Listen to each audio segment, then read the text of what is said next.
Most falls do not happen because of simple muscle weakness. In my years of clinical practice, I have seen countless patients who remain physically strong yet still suffer from debilitating slips and trips.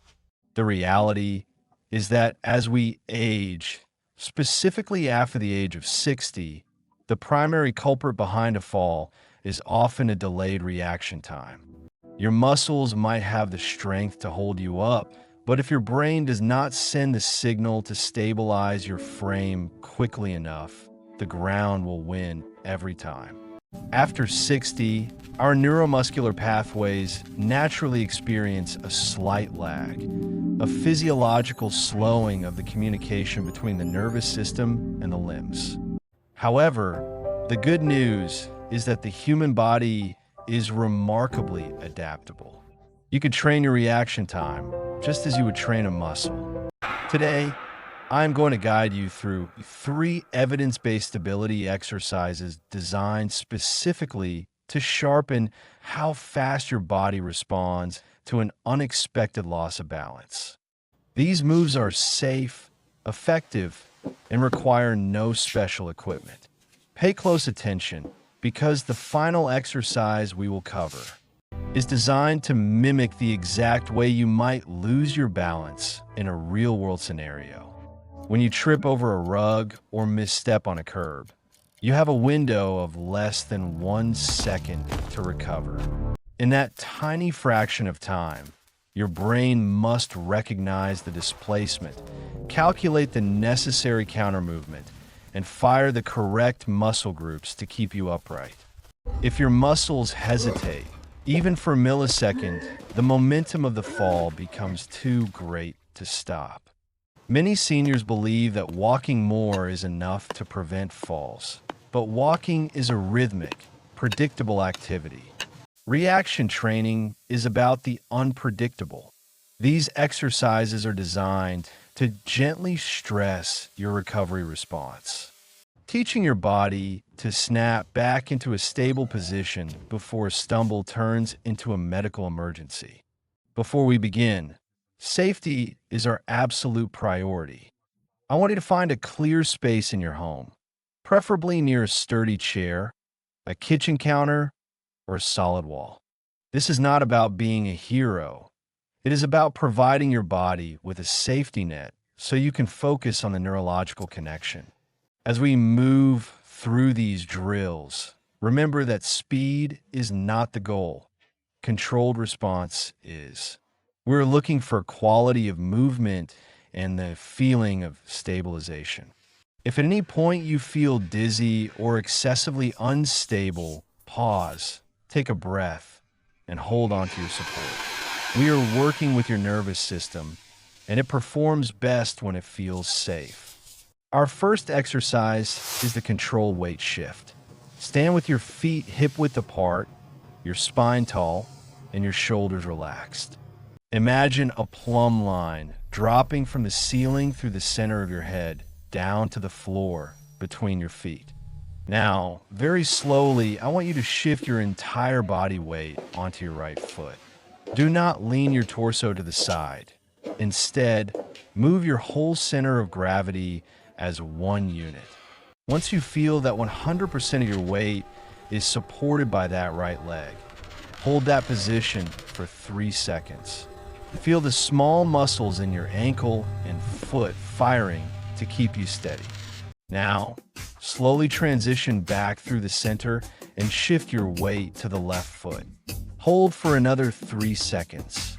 We will repeat this 10 times on each side. The reason this works so effectively is that it trains the nervous system to recognize the exact moment of weight transfer. This is the fundamental first step in balance recovery. When you lose your balance in real life, your weight shifts involuntarily. By practicing this shift voluntarily and with deep intention, you are building a cognitive map of your stability limits. A common mistake I see in the clinic is patients leaning their upper body while keeping their hips in the center. Avoid this. Keep your posture upright. as if you're a pillar moving through space. If you find that one side feels significantly more difficult to stabilize than the other, do not be discouraged. It is perfectly normal to have a dominant side, but identifying this weakness allows us to focus more attention on the side that needs the extra work. Now, let's move into our second drill, the mini step tap. This is a dedicated reaction drill. Stand tall, again using a chair for light support if necessary. This movement is designed to simulate the catch response after a small trip. I want you to lift your right foot slightly, step it forward just a few inches, and tap the floor lightly with your toes. The moment your toe touches the ground, I want you to snap it back to the starting position immediately. It should be a light, quick movement. Think of the floor as being slightly hot. Alternate to the left foot, tap forward and bring it back. This exercise is vital because it mimics the quick, safe step we take when we stumble. We are training the fast twitch fibers in your legs to respond to the floor without committing your full weight to a fall. As you get more comfortable, you can increase the speed of the tap slightly, but never at the expense of your control. If you feel your body swaying too much, slow down. We're looking for a crisp, clean movement. This drill bridges the gap between static balance and the dynamic reality of moving through the world. If you are following along and find this helpful, or if you're already practicing balance exercises weekly, please leave a comment saying stable. It helps me understand the activity levels of our community.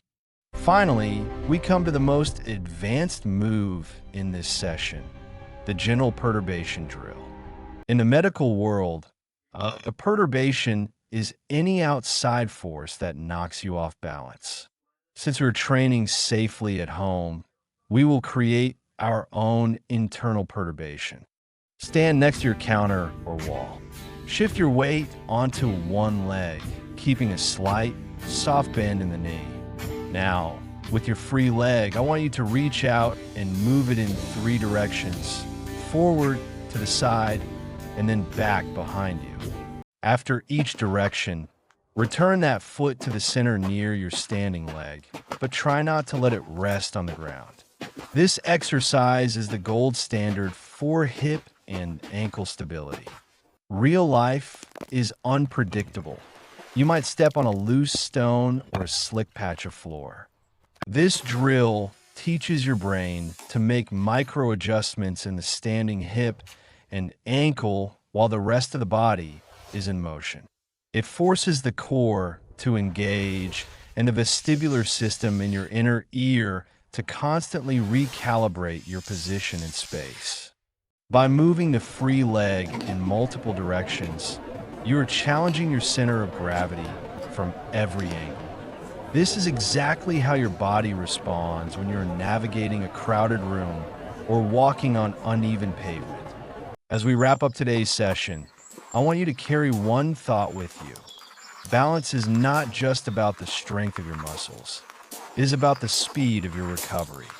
You can have the strongest legs in the world, but if the software in your brain is slow to react to a trip, the hardware of your muscles cannot save you. By practicing these reaction exercises regularly, you can significantly reduce your risk of serious falls.